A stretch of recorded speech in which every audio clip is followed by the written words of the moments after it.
Hello students, it's your professor Dr. Mink,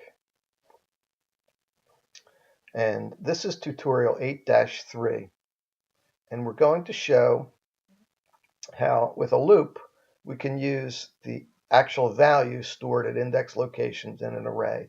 Let me just run this for you first so you can see what happens here. Calculate the payroll, displays a message. I'm going to ask you for each employee's hours worked. Okay, employee number 1, we'll just say 45, 34, and these are storing these values in an array. And notice it didn't ask for employee number 0, and I'll show you why. We're actually taking the index number and we're adding 1 because you typically don't ask for employee 0 when you have a list of specific items.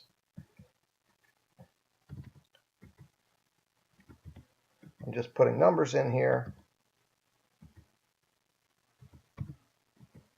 Okay, and so we have all this displayed. So we stored 540 in index location 0, but we wanted that associated with number 1. This is very common to offset the indexed value by 1, so you're not dealing with 0, item number 0, because that's not how our society works. So let's take a look at the code behind this. Constant decimal hourly pay rate, $12 per hour. So we could change that. Int max subscript is a constant integer at 5. So here's our declaration of our array. We're declaring double hours array using the constant int subscript, but the values stored in double hours array are doubles. Okay, that's its data type. We declare an integer counter at 0, and we declare a decimal value to hold the gross pay, employee pay, as decimal. We display this message box for the user. We saw that. I'm going to ask you for each employee's hours worked. And then we use a do while loop.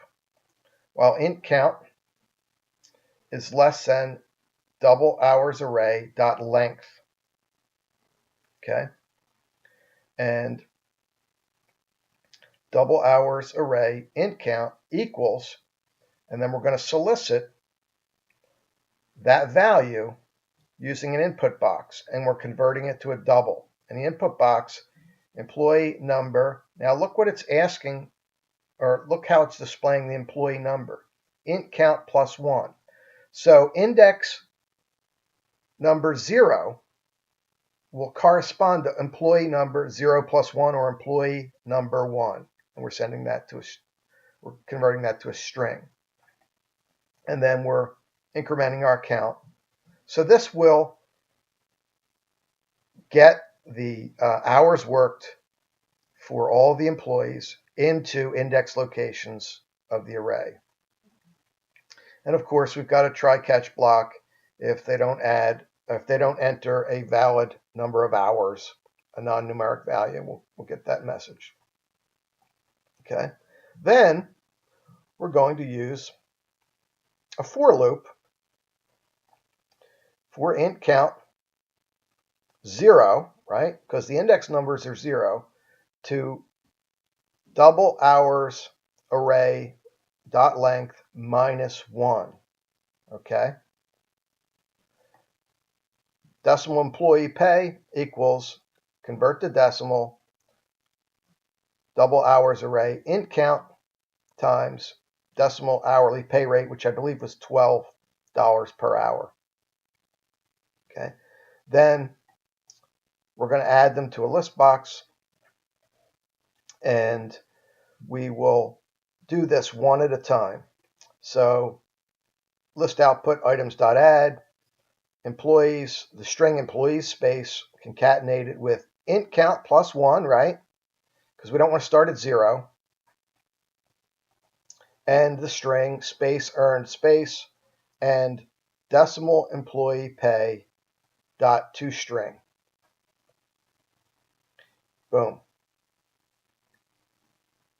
Hope that works.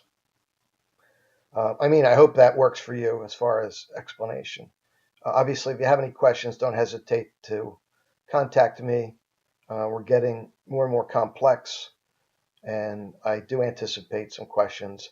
I prefer you posted those in the general questions and answers forum so everybody can see the questions and the answers. Thanks for watching. Have a great day.